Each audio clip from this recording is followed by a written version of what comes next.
I recently did a consultation with someone about school automations. What automations can we actually do with school? Because they wanted to build a community and they want to make this a paid community. They want to leverage school as part of their funnel. And some of the questions that came up that he was struggling with was things around, well, how do I firstly nurture people? How do I make sure they actually join the school community? If people do actually sign up for the school community, how do I then know that firstly? And then thirdly, the question was, once people are in the community, whether it's a paid community or a free community, how do I monitor their progress so I can actually know that they're making use of the community? And obviously that's a more high value person to reach out to and you can potentially convert to a higher sale, or just to make sure that people are getting the most value from the community as possible. And that's what this video is going to walk through. I've got a mirror board and I'm going to talk through some of the automations that I came up with as a no-code automation expert in the case of school, where the automations are a little bit limited. So let me quickly show you in that school does have a Zapier integration, but the thing is the Zapier integration is a little bit limited. All you can really do is kickstart automations in Zapier based off people answering membership questions and then a new paid member. And I've heard that this new paid member trigger is a little bit like finicky. It's not that consistent and it's a little bit weird. So people haven't been so happy with that. And then on the action side, what you can do is invite a member, which is going to be helpful for what we're doing, and then also unlock a course for member, which can also be very helpful considering we might want to promote people to do certain things, and that's what gives them access to a higher course. So the three questions we're going to answer in this video is, how do we nurture people to make sure more people sign up for the community? How do we stop nurturing them once they sign up? And then also, how do we monitor progress? So those are the three things I'm doing in this video. And what I came up with for this consulting call was, in regards to nurturing, the problem with school communities right now is, let's say you are running paid traffic to a school community and you run that traffic directly to the landing page of school, the About Us page, which some people are doing. The problem is, let's say someone clicks, they go to the About Us page, and they decide not to sign up. There isn't really a way that you can continue marketing to them. I believe school might have just introduced a way you can add your Facebook pixel to that page, which would allow you to do remarketing, for example, retargeting. But let's say we want to be able to email them. So we want to be able to say, have a more direct style of remarketing to them. We can't really do that right now.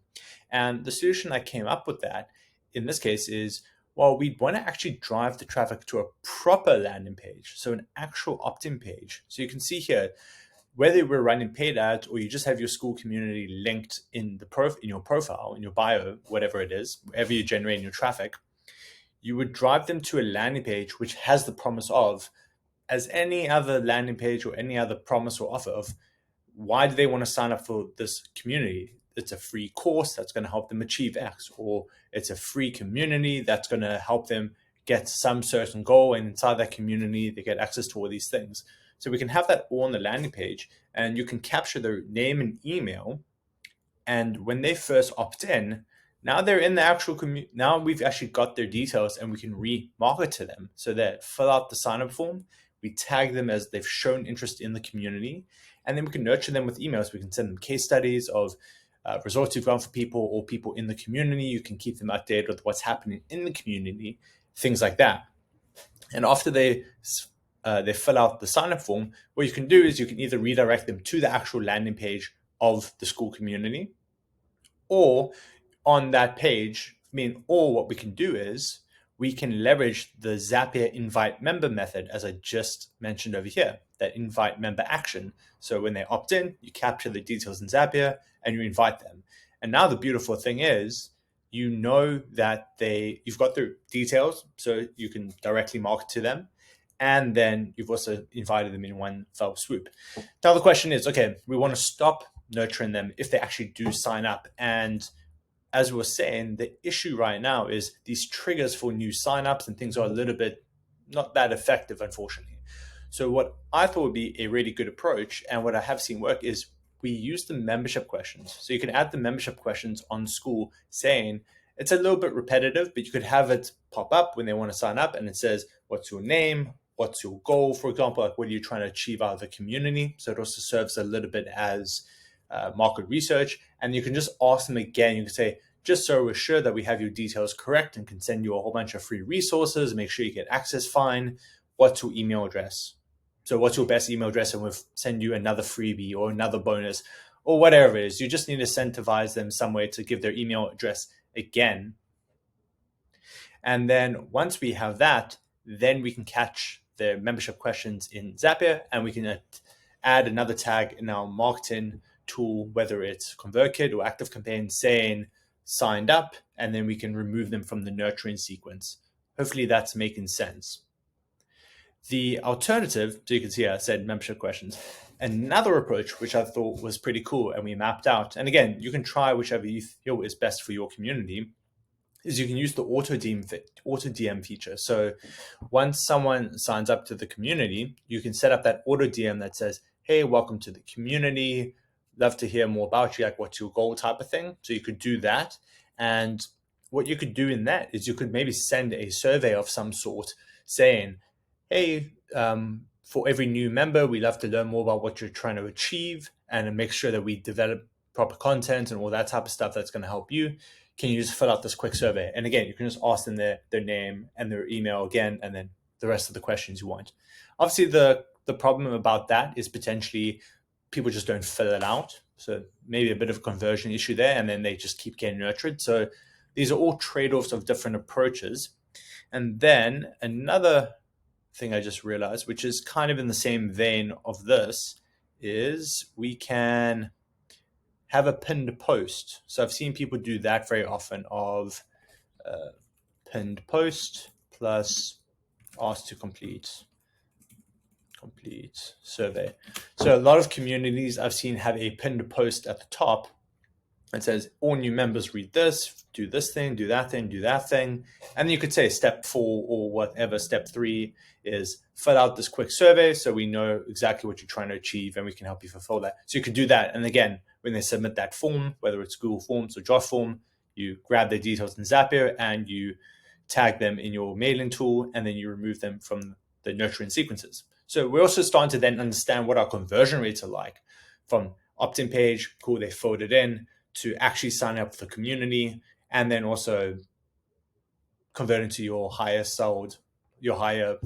priced back-end offers type of thing. So it also gives us a way to better monitor progress and conversion rates in those regards.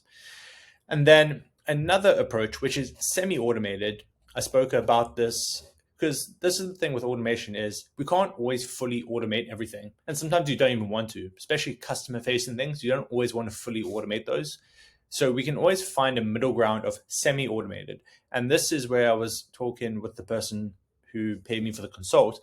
We could have a middle ground of it's like a weekly automated task. So once a week or maybe twice a week in ClickUp or Trello or whatever project management tool someone's using, we could have a auto task get created that says go export the Skool community member list, which you can do if you're an admin. You can export everyone, and then we can plop that into a Google Sheet, and then we have a Zapier automation or a Make.com automation that just pulls all those new row submissions and quickly adds the relevant tag to the people in ActiveCampaign or ConvertKit, and that would remove them from the nurturing sequences.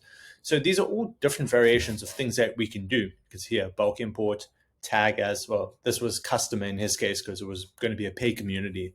But we could apply all these same thoughts and processes to paid communities, free communities, whatever you want it to be. Now, the last thing I'm going to talk about in this case is the tracking progress and milestones. Again, this is a thing I've seen quite a few people talking about in the Skool community forums. Things like tracking progress, how do I send certificates? And my thoughts and what I would suggest to them is pretty much the same answer, in that there is no way currently to like automatically pick up someone's made progress, this module is being completed. Some teaching platforms do offer this. If I remember a previous project, I helped a client with Circle.co or whatever is Circle, and that actually has those video completed, progress kind of triggers. And Skool doesn't have that right now. So the thing I always come up with is at the end of, say, a group of modules, let's say you break your course up into a week thing, week 1, week 2, week 3, week 4. Then at the end, on the last video of that week, you just add to the description, again, we're going to use forms of some sort, and just says, hey, here's the end of week summary form, write down your biggest learning lesson or takeaway to us. And that's the way you can then track progress. So they would enter their name and their email or whatever it is, or just email their biggest learning lesson from the week, and then you get the result. Then you know they actually made progress, and you can tag people. You can see on average how far they are getting down the community. And obviously this would be in all of an automated way, as opposed to having to go check the members list and things like that. Well, semi-automated way, because the member has to actually go do it, but you don't have to do anything, which is a bonus. And the same thing would apply just as a bonus step as generating certificates. So at the end of your whole course, you could have one extra module which says, get your certificate, and just says, all you need to do is go fill out this form and the certificate will be sent to you right away. And if you check my channel from a little while back, I've actually got a video about creating certificates and things like that, so you can follow that tutorial as well. So hopefully this video was helpful. I'm really enjoying creating the Skool community content because they're obviously growing, they're adding more features and automations. And right now there's a nice middle ground of the stuff that we can build out and find creative ways to automate things and funnels and things like that with Skool while they're still potentially developing these things, which I'm guessing they will, because they've got a lot of momentum at the moment and a lot of support. And if you want these type of things set up for you, or these types of ideas that we're talking about and future stuff I'm going to record, you can obviously just reach out to me, let me know, and we can talk about how that might